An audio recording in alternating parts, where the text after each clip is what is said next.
soap now. I'm gonna use this one because the other one was running out. Basically, you can just use any baby soap.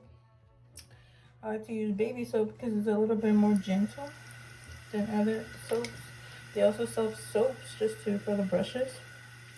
Whatever you think works best for you. I just have those in hand, so I use these. But basically, just you see all the makeup is coming out.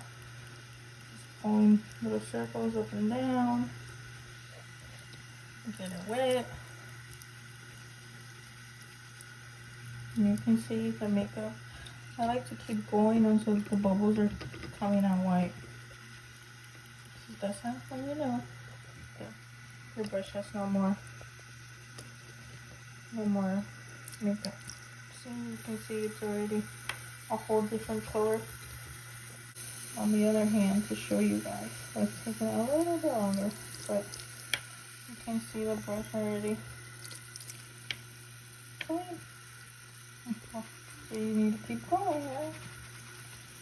I need to keep going. But basically, I think it's done super clean. These are the ones that are already cleaned. See how clean they are.